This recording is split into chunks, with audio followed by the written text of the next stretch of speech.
Well, good evening and welcome to our 6 o'clock news on Saturday the 23rd of July. And I wonder if you noticed we had a new video entry stream this evening, just to see if you actually noticed. Anyway, in the news this week, on Thursday this week, reports came in of a man seen in the vicinity of a school in Littlemore, Weymouth, carrying a gun. The incident occurred shortly after 2:30 on Thursday. Police responded with the support of the National Police Air Support helicopter to the Calliford Way area of the town. A man was arrested on suspicion of possession of a firearm.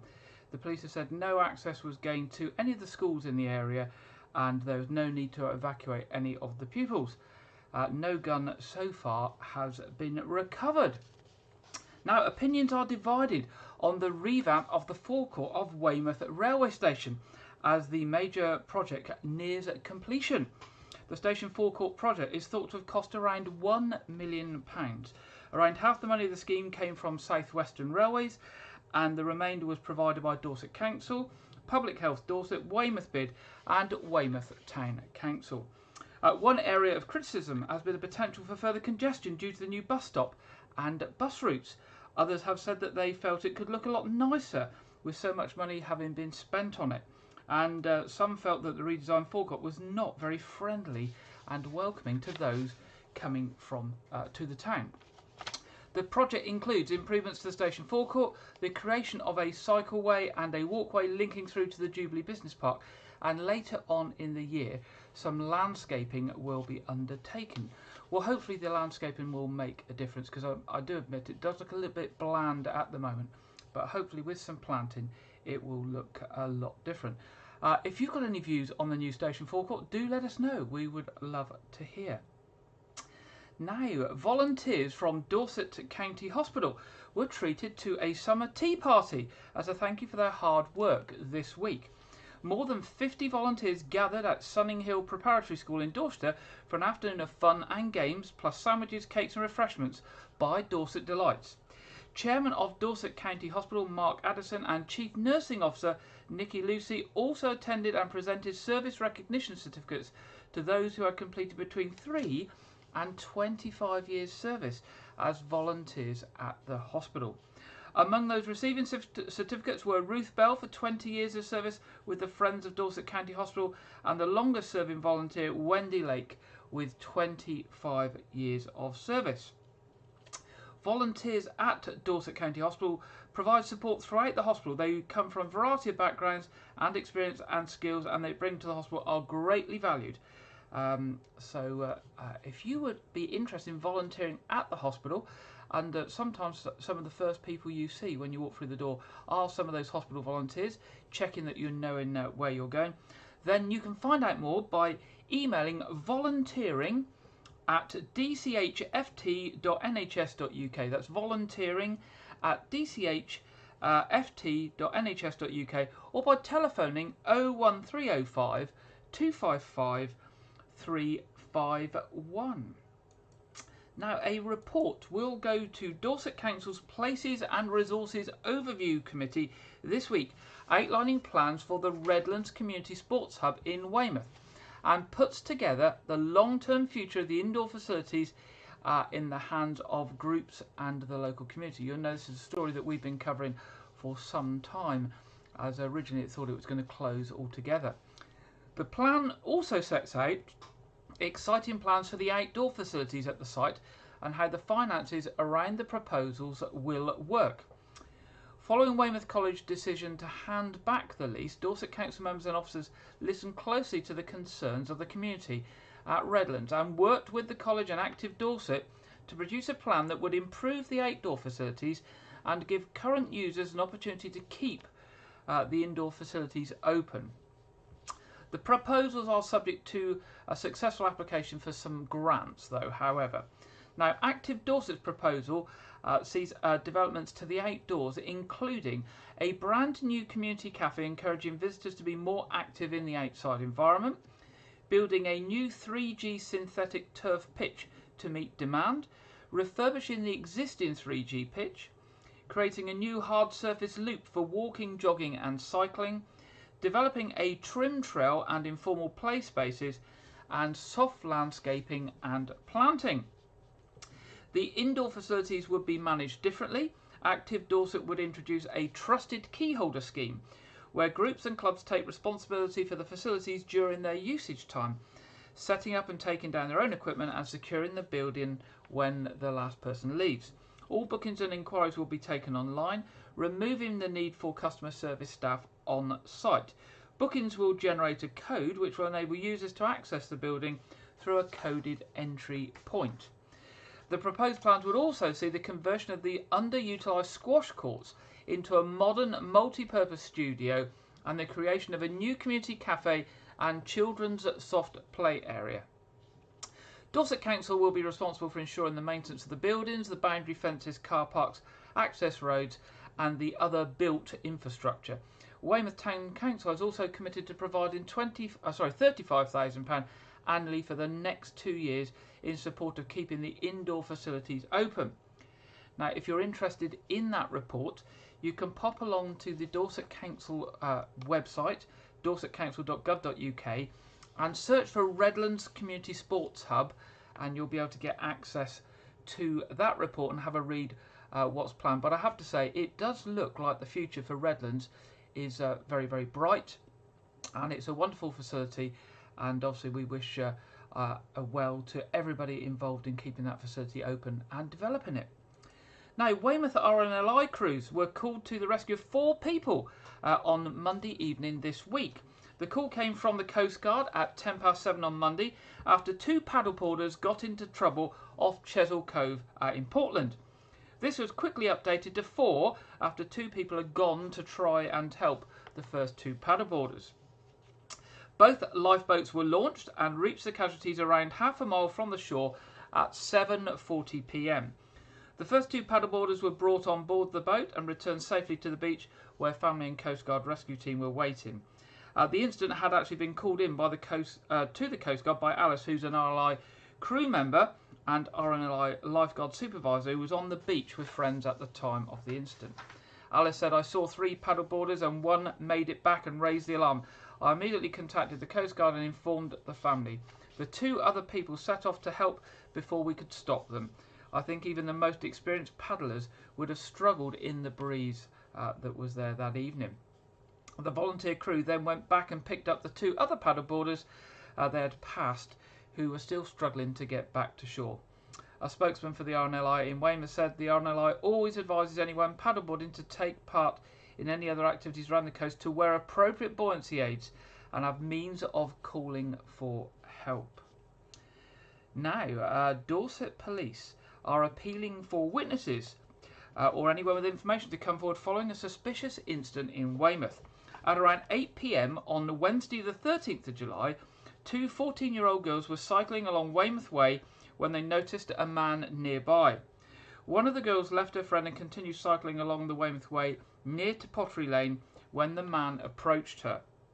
It is reported the man wolf-whistled at the girl before making inappropriate comments, including encouraging her to approach him. The man did not physically touch the victim and she managed to cycle away. He is described as white, between 5 feet 7 inches and 6 feet tall, and of large build with short grey hair that is slightly receding and a grey stubbly beard. He was wearing a dark blue t-shirt, navy blue knee-length shorts and was possibly wearing trainers.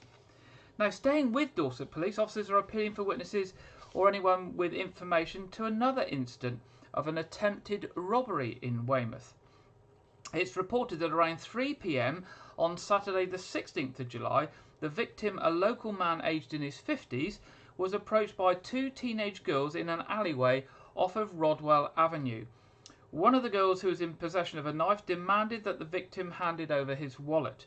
The victim refused and the suspects ran away from the scene in the direction of Chapelhay. One of the offenders is described as white, around 16 or 17 years old, 5 feet 10 inches tall and of very slim build with blonde or silver shoulder length hair. She was wearing a teal coloured Nike tracksuit. The second person is described as white, around 16 or 17 years old, 5 feet 8 inches tall with black spiked hair and was wearing a black tracksuit. Now, if you've got any information on either of those incidents, any CCTV home footage that might reveal those people, or of course if you're driving by and you've got cam footage from your car, Dorset Police would like to hear from you. As ever, the numbers are 101 on the telephone, or if you'd like to pass the information over completely anonymously, you can do that via the Crime Stoppers charity on 0800 555 111. That's 0800 555 111. Now, earlier this week, the A35 between Dorchester and Winterbourne Abbas was closed. That was on Monday as well, for several hours, and it was reopened with traffic lights later in the day after a serious lorry fire. Witnesses reported that they had heard sounds similar to explosions and could see thick black smoke billowing from the scene, which actually there were reports that could be seen as far away as Portland. Fire crews from across the area attended the incident.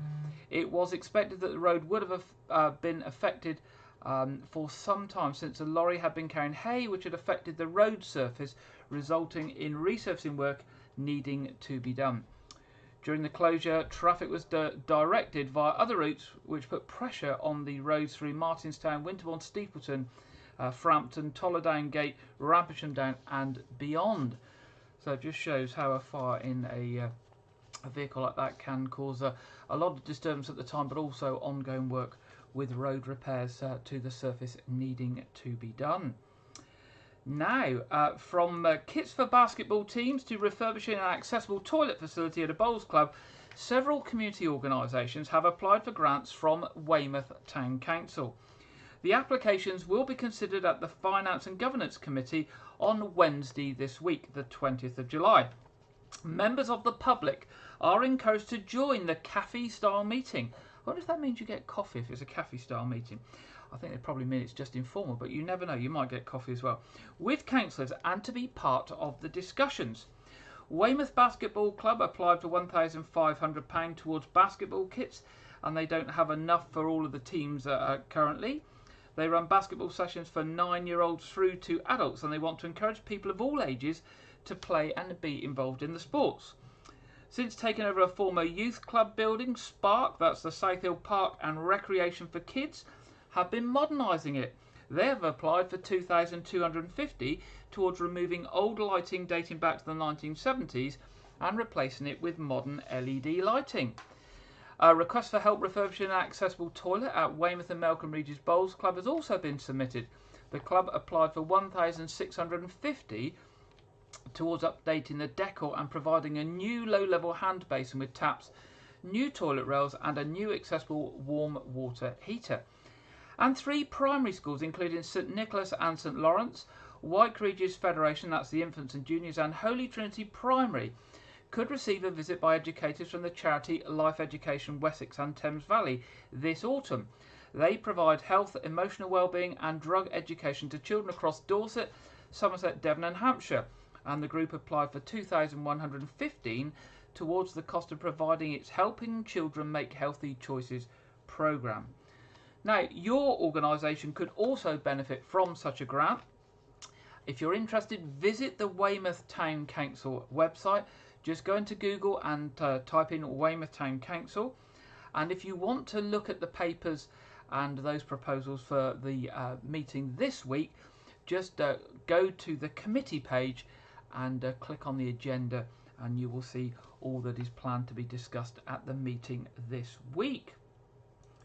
Now, this week also sees, unfortunately, planned industrial action by the RMT, ASLEF and the TSSA unions, meaning that railway services will once again be severely affected on Wednesday the 27th and Saturday the 30th of July, and a significantly reduced temporary timetable will be in place.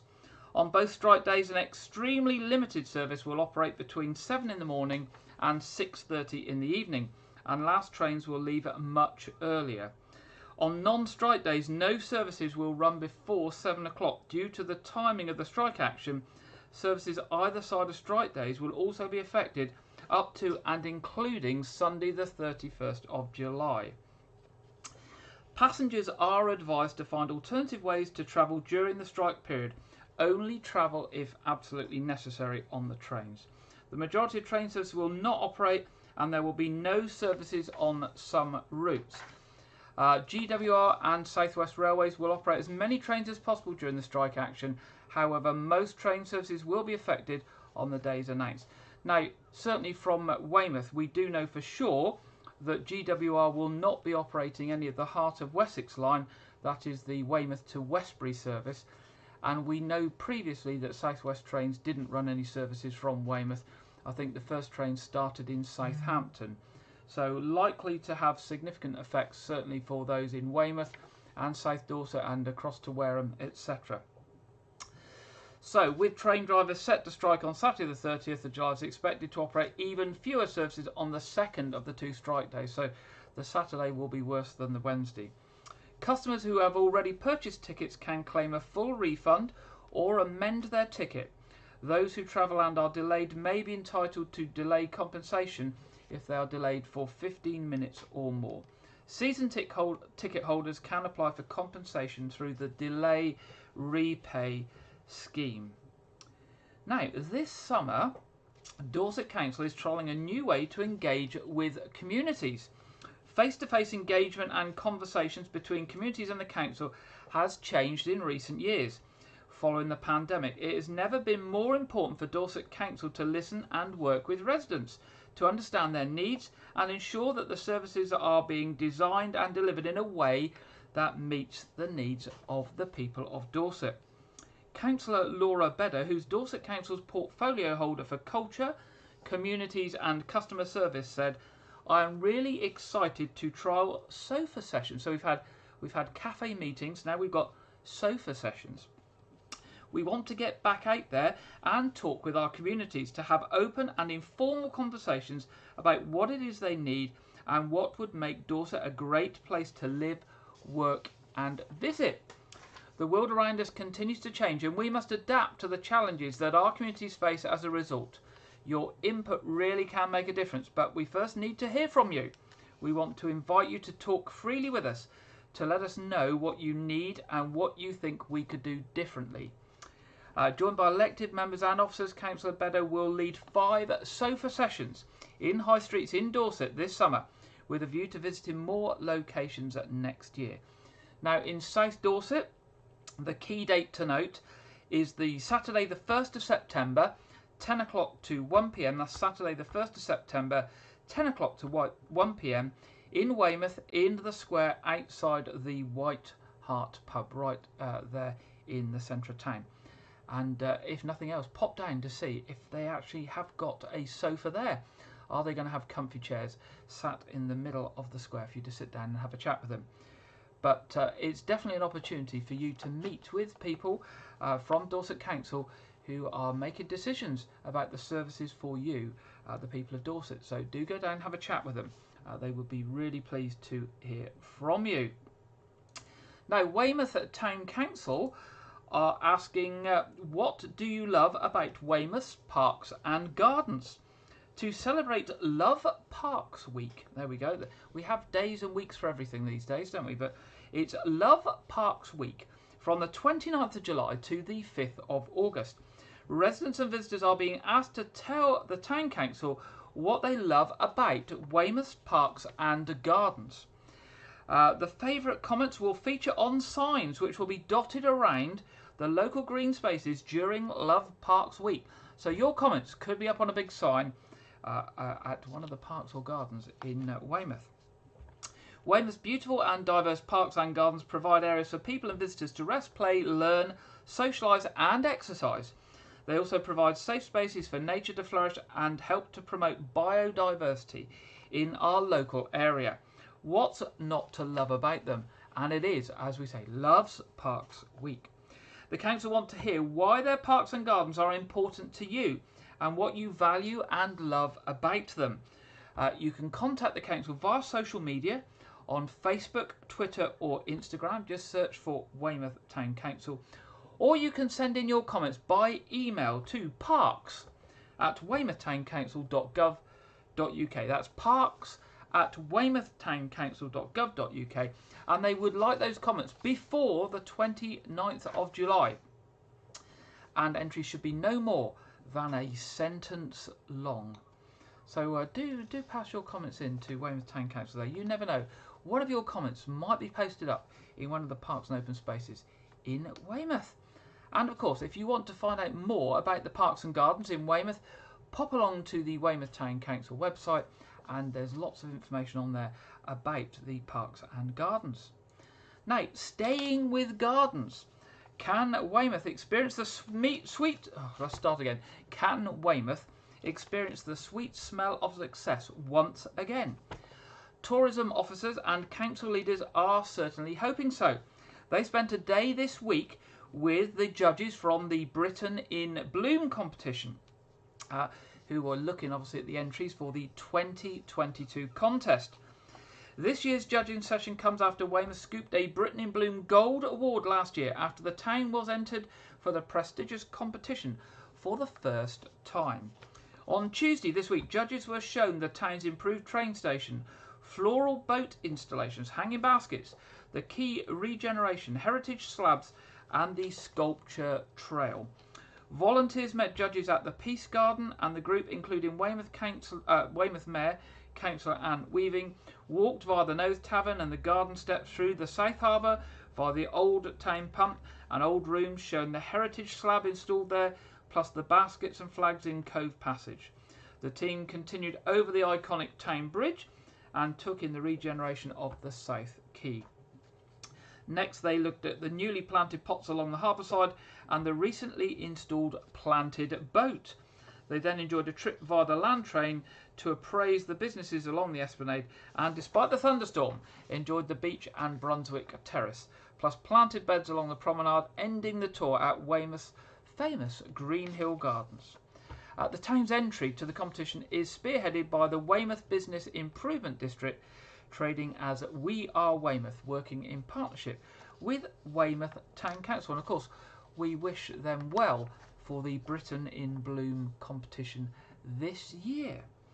And finally, in our headlines tonight, Maiden Castle Farm is running a major fundraising event for a second year, supporting two important charities. The farm will create a spectacular sunflower trail which will raise funds for the DCH Kingfisher Ward, that's the children's ward at Dorset County Hospital, and the Cherkasy Hospital in Ukraine. Profits generated by the trail will be donated by the farm to be shared equally between these two chosen charities.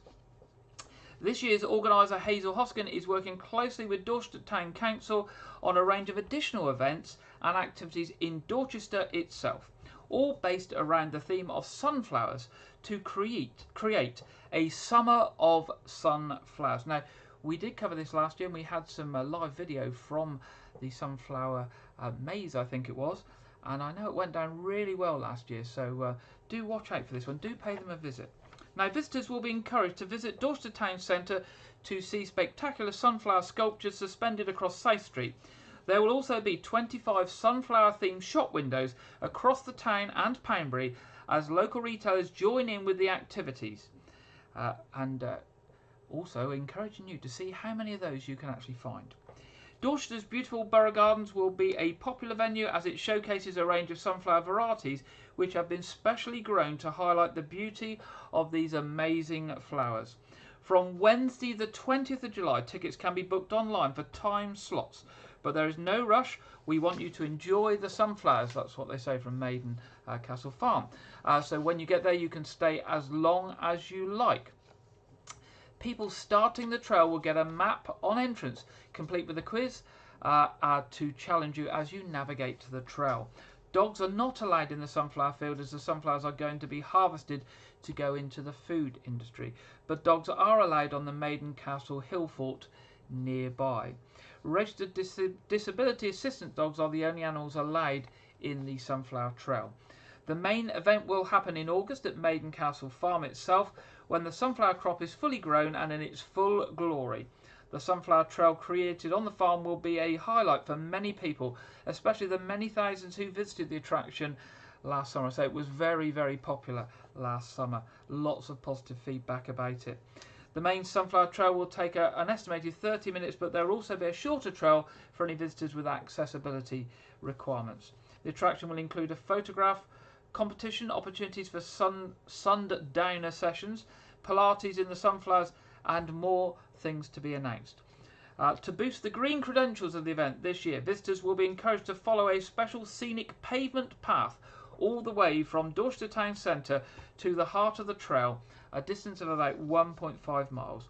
All this in the farm's amazing location, nestled at the foot of the historic Maiden Castle, the largest prehistoric hill fort in England. Now, if you want to find out more in advance of the tickets going on 20th of July and the event opening at the end of the month, then you can go onto Facebook and search for Maiden Castle Farm, or go on to the farm's website, maidencastlefarm.co.uk, and you'll find out more information about the Sunflower Trail, and you'll be able to book your tickets there. Well, that's the end of our headlines tonight. Now, our first feature this week comes from our regular contributor Janet Hall, who last Saturday went along to Weymouth Beach, up the pavilion end there, to visit the stand-up paddleboard fundraising event and races held to raise funds for MV Freedom. And let's see what got on there now with Janet's report.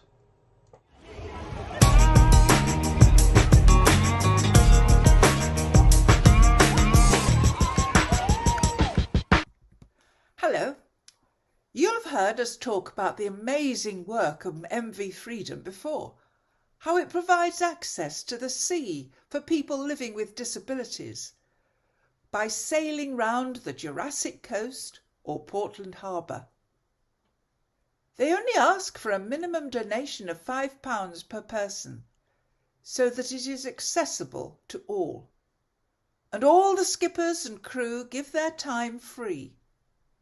But of course the running costs are high, and they are grateful to all donations and support for their fundraising events. Last Saturday, one of these events took place, the paddleboarding races run with the help of Ripple Rebels. There was the 5k race for experienced paddleboarders, which took them 4 times round the bay, and a fun race for anyone who fancied joining in.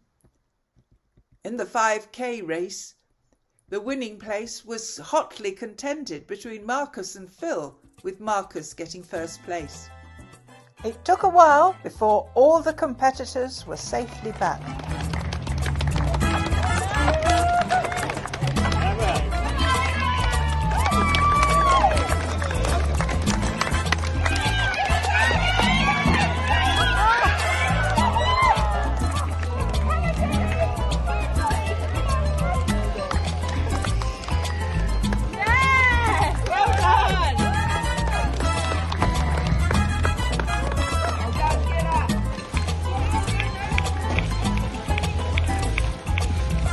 And then the fun race could begin.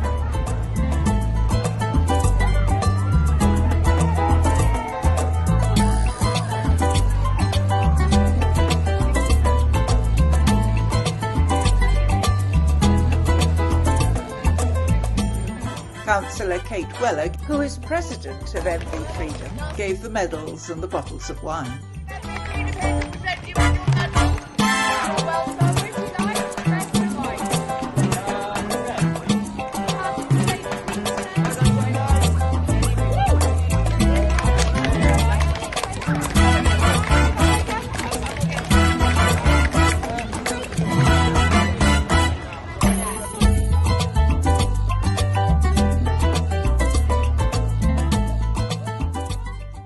Was finished off with a performance from the Dorset Rex, which everyone enjoyed and helped bring the total in buckets to £269.99p.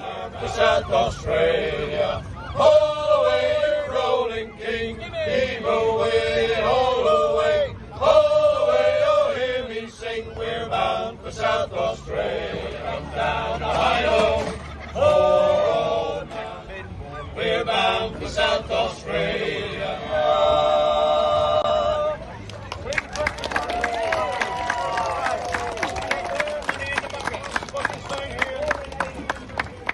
In addition, Ripple Rebels have said entries and T-shirts amount to £400, So it was well worth the time spent financially, as well as being great fun.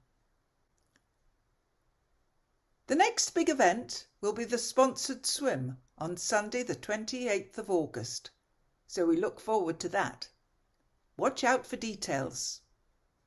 Bye for now. All away, you rolling king, heave away, all away, oh hear me sing, we're bound for South Australia. Thank you very much, Janet. And I don't know if you noticed there, I think when they planned the event, they may have got the tides a bit wrong. I know that the water was very, very long way out. And I know Janet was telling me, and Sheila involved with the event, that they had to go out quite a long way in a few inches of water before they got enough water for the paddle boards to work. So I think they had an extra distance to travel running with their boards, and some of those boards looked a bit large and heavy, didn't they? So well done to all of those. They had a lovely day, and some much needed funds for MV Freedom raised, of course. Now tonight I thought I would share with you some news about another charity, Arts Reach. We have mentioned Arts Reach before. Now, Arts Reach is a registered charity that aims to make a positive difference to the lives of people living in Dorset, particularly in the rural areas, addressing in particular rural and social isolation, developing skills and supporting health and well-being, and providing the opportunity to participate and engage with cultural activities in the heart of rural communities. Now, one such event that they are supporting that's coming up soon is King Arthur, and this is by the Last Baguette Theatre Company, and this will be on Thursday the 18th of August at 4 p.m. at the Gaggle of Geese in Buckland Newton, and it's suitable for anyone 5 years and upwards. So I thought I would share with you the trailer for King Arthur by the Last Baguette Theatre Company.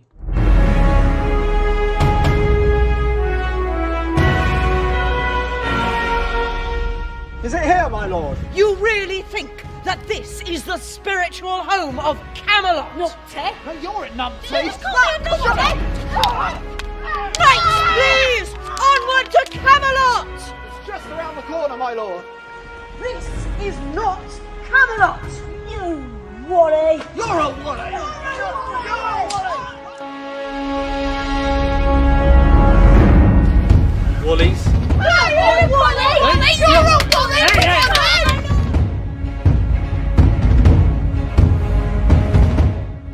I really need a drink. I'm hungry. I want an ice cream! All right, we'll go to the shops! Yay!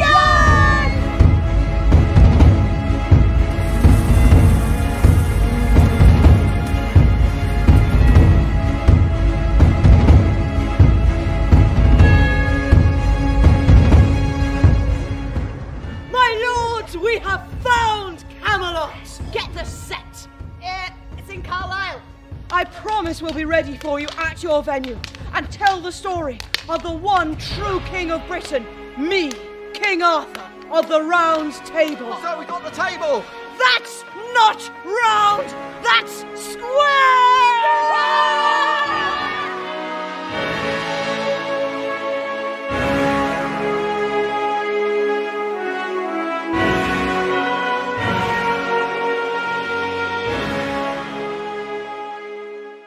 So that's King Arthur by the Last Baguette Theatre Company. Now, Arts Reach builds upon existing resources and facilities to create a stimulating and challenging environment in which individuals, communities and performers can develop their creative potential. Their performance programme runs through a large network of volunteer promoting groups, and together they organise about 140 cultural events each year, including live performances and creative workshops. Now, not only do Arts Reach events provide the opportunity for local people to enjoy high quality arts on their doorstep, they support the upkeep of vital community venues as well. And they provide great social occasions and some fun and fantastic ways of bringing the communities together. They are funded by the Arts Council England and by Dorset Council, and also supported by the National Rural Touring Forum. And they're one of 30 similar schemes which support cultural activity in over 1,000 small community venues across the UK. obviously playing a very important role in the social life and sustainability of those rural communities. Now, another of Arts Reach's up-and-coming events is 12th Night by the 3-Inch Fools at Higher Orchard in Sanford Orca at 7 p.m. on... I haven't got the date. I will find out the date by the time I come back to you. They've got a wide range of activities and performances and something for everyone going on over this summer. So let's have a look at the 12th Night while I just check on what date it's on, because I didn't write it in my script. Here we go, 12th Night. When that I was a little tiny boy, with hey ho, the wind and the rain, a foolish thing was but a toy. For the rain it raineth every day. All our shows take place outdoors, whether it's raining or shining. Mostly shining. So bring your picnics and your rain ponchos, just in case. These shows aren't just taking place in London. Our tour is going to take us all over the UK, from Brighton to Inverness to Cornwall and everywhere in between. We're visiting churches, cathedrals, village greens, stately homes, castles. I think we're even visiting a gin distillery. Hi, I'm Amelia. Hello, I'm Jamie. My name is Matthew. I'm Gina. I'm Dexter. I play 3 characters in 12th Night. I play Viola, Fabian and Servant 2. I play Olivia, Count Orsino. Best Dame. Antonio. Sir Toby Belch, Mariah. Sea Captain. Curio, Sebastian. Malvolio. and Sailor 2. I play about 5 or 6 instruments. Oh, I play the cello, Ukulele, A go-go. Guitar. violin, viola, harmonica, the drum, Dulcimer stick. Bouzouki. Whistle. Mandolin. guitar, the banjo. Cowbell. castanets. Oh, don't forget the shaky egg. And the shaky egg, of course. The best things about the show are the music, the mayhem, far too many costume changes, and that it's loads of fun for all the family. There's actually some pretty snazzy dance routines. Sharing with audiences of all ages. Big laughs and a few tears shed.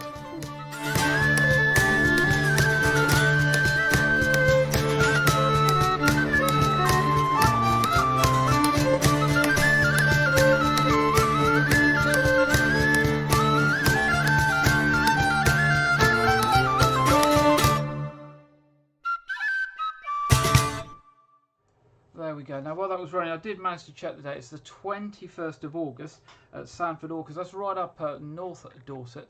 Now, I think the beauty with these things are they're going all over Dorset and throughout rural Dorset. So not only do you get the chance to go and experience some open-air theatre and some fun, that you get the opportunity to visit some communities that perhaps you wouldn't if you weren't going to see this. So I think is a double bonus. Now, Arts Reach have got lots of wonderful leaflets and programmes, and I've got them here. There is their summer performance programme there. They've got a special Go Wild programme for the things they're doing for children. We talked about the Rascally Diner last week, and we've mentioned King Arthur tonight. So you can go onto their website at www.artsreach.co.uk, and you can order those leaflets and those programmes. And rest assured, they will come to you literally in 2 or 3 days. I ordered those in the week, and they were here within about 48 hours, just so I could see what they had coming up. So it's a wonderful programme of stuff. They've got lots and lots of things going on. Go Wild for the children, and their outdoor performance programme as well. So do have a look at Arts Reach and their website, and do support the wonderful work they are doing. Now, it's that time in the programme where we have our weekly film review, and we're now over to Andrew Wright, who's got our film review for this week. Welcome to Wyke Regis TV film review and preview. I'm Andrew Wright. This weekend, the latest Jordan Peele movie comes to cinemas in the US.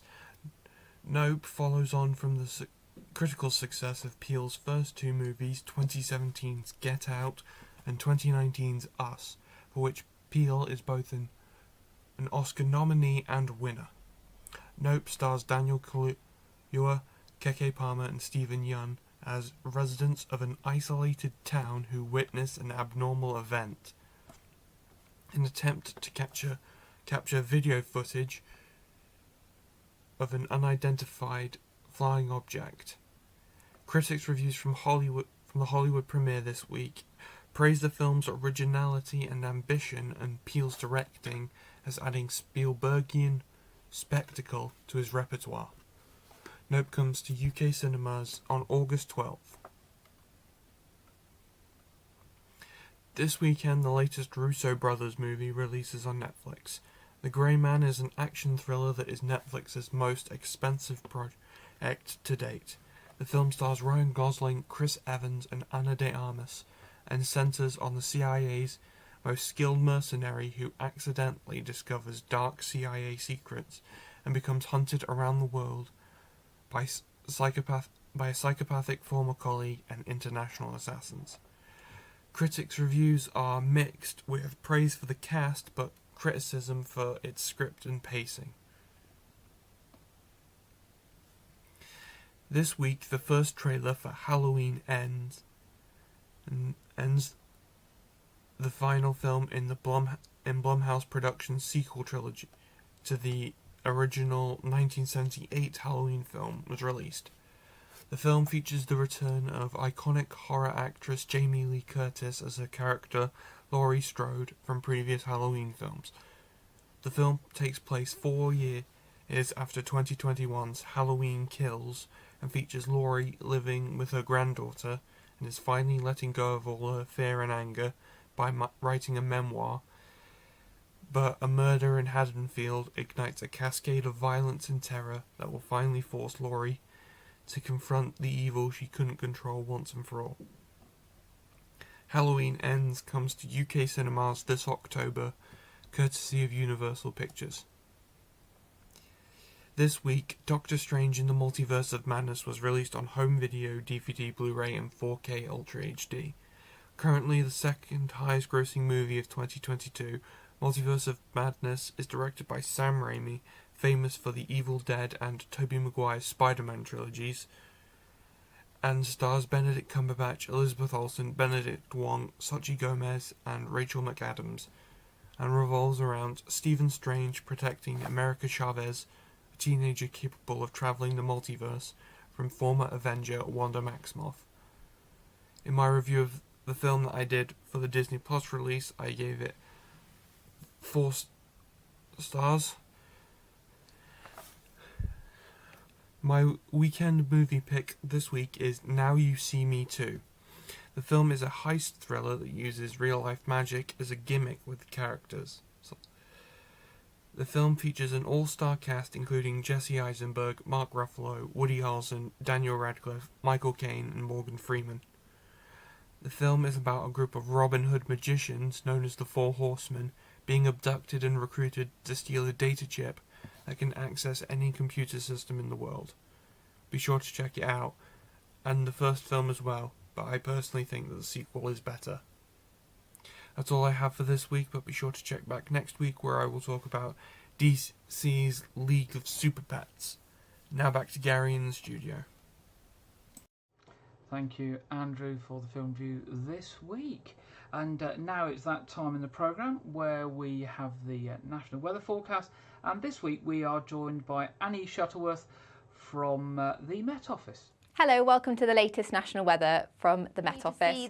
Cloudy and breezy weather across western areas, and it will become a bit more widespread, pushing into the rest of Wales, parts of the Midlands too, but the heaviest pulses of rain will be across Northern Ireland and much of Scotland overnight on Saturday night. With all that cloud and that breeze, it's going to be a much warmer night than Friday night, with temperatures in the mid to high teens for many of us, so it could be a bit of an uncomfortable night for some of us once again. So Sunday will probably be a breezier day than Saturday, a bit more showers, a few more showers around for those central and southern areas, but the southeast still escaping most of the rain. And because of that, it will probably be a warmer day than Saturday. Highs of 29 degrees are possible across parts of Kent or East Anglia. Elsewhere, again, in the low 20s, but quite breezy, especially up through those west coasts and across high ground too. Through the start of next week, we're expecting the winds to continue across northeastern areas, but it will turn generally cooler and a bit drier too. But you can find plenty more details on your forecast online. Thank you very much there, Annie, for the national weather forecast. And looking at the week ahead down here on the south coast, it's going to be milder, but it's going to be dry, as Annie said. We've got a few drops of rain overnight and possibly on Monday night, but other than that, it's going to be mild, sunny or sunny spells. So we could actually do with some rain for the garden. I'm rather hoping we will get a little bit of rain this week, because everything is looking so dry in my garden. I don't know whether it's the same in yours. Now, turning to our What's On, we have got at Weymouth Pavilion Just Dance. That's tomorrow, the 24th of July. Next weekend, 29th of July, the Zoots, The Sounds of the 70s. 30th of July, Big Girls Don't Cry. 31st of July, Take That Greatest Hits. 3rd of August, Spice Forever, a Spice Girls tribute. 4th of August, Rabbit Rabbit, Chaz and Dave tribute. 7th of August, the Bon Jovi Experience. 10th of August, the Dolly Show, a Dolly Parton tribute. And 11th of August, the Wall of Floyd. As usual, for tickets or more information, weymouthpavilion.com on the internet, or the box office 01305 783 225. Now, the No Thoughts Victorian Weekend is on this weekend. It's been on today and will be on again tomorrow on Sunday. On the 9th of August, we've got Munch Mission, which is a family sort of interactive theatre sort of thing, spectacular, which people get dragged into and involved into. So that's something for the family. That's the 9th of August. That's Munch Mission. Have a look at the No Thought website for more details of that. And on the 15th of August, Jazz, Rock and Blues Session. Robbie McIntosh Band plus special guest stars Mickey B and the Night Owls. Don't forget also the Rascally Diner we mentioned last week from Arts Reach. That's the Thursday the 28th of July this week at Alderholt Village Hall, Fording Bridge at 2:30, and Friday the 29th of July at Broadmain First School at 11:30. Tickets available at www.artsreach.co.uk. Other things on this weekend: church services at All Saints Church tomorrow, 8 o'clock and 9:30, and St Edmunds at 11 o'clock. And of course our quiz in a short while this evening, with the stream going live at 7:15 and the quiz at 7:30. Everybody is welcome for that. Now, moving on to traffic and travel. Roadworks expected this week: Wyke Road, Sandpiper Way, Chaffeys Avenue, Park Street, Kings Road, Linmore Road, Melcombe Avenue, Bridlebank Way, Dorset Road and Preston Road.